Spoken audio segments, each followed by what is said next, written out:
Okay. So first, I'm really excited. I was disappointed initially because I couldn't find Not For Ourselves Alone, a video clip that I've been showing forever. I couldn't find it on YouTube. It wasn't on the Canopy service that I've been using through Mount SAC.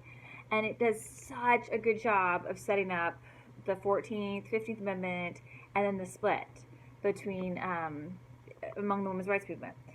But then I found it on a whole other service that Mount SAC offers. So you will get to watch that clip. It's about 10 minutes, but I still want to explain things to you because the clip does a great job.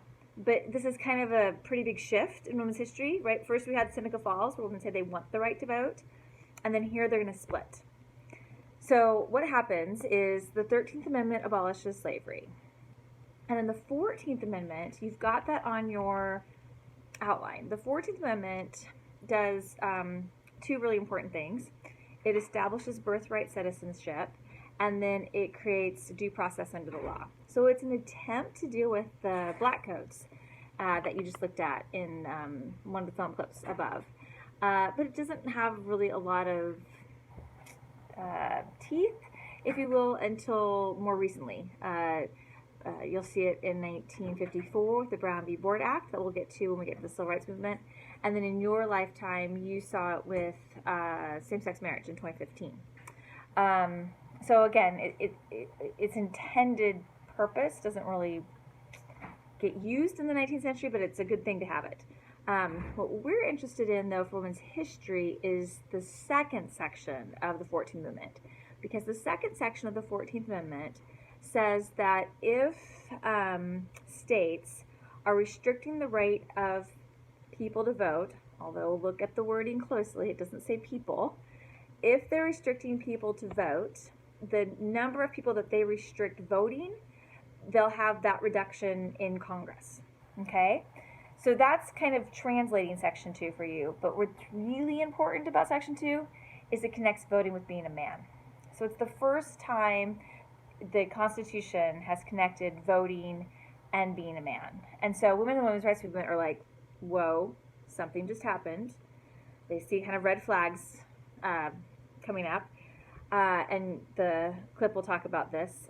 Women start right from 14th Amendment saying, wait, what's going on? Then when the 15th Amendment is passed, the 15th Amendment says that you cannot restrict someone's right from voting on the basis of race, color, or previous servitude, but it does not include sex. And so this will split the women's rights movement. Now, to be fair, black men really won't have access to the vote because Southerners will come up with all sorts of loopholes to circumvent this. One of those is the literacy test that I've got in the module. But as women at the time note, black men got the right to vote, and they didn't, if you're going to open up the franchise, just open it up to everybody. And so what happens is some women say, you know what, it's okay, baby steps. Black men can get the right to vote, and then we'll work towards giving everyone the right to vote. That group of women organize into an organization called the American Women's Suffrage Association, the AWSA, the American Women's Suffrage Association. The AWSA accepts the 15th Amendment. They think that the way that we're going to have to work to get the right to vote is state by state. And their methods, you'll see, are going to tend to be a little bit more conservative. Although I'm always hesitant to call them conservative because they're talking about getting women the right to vote, and that's a pretty radical thing in this period. And then the other group of women that say no, like if you're going to give people the right to vote, like just give it to everybody. That group of women organized under the name the NWSA, or the National Women's Suffrage Association. And the NWSA, they don't accept the 15th Amendment. They think that the fastest way we're going to get the right to vote is we work at the federal level. And you're going to see in a couple of lectures, their methods are pretty radical. The NWSA has names that sound more familiar to you. It has Elizabeth Cady Stanton, Susan B. Anthony, and Sojourner Truth.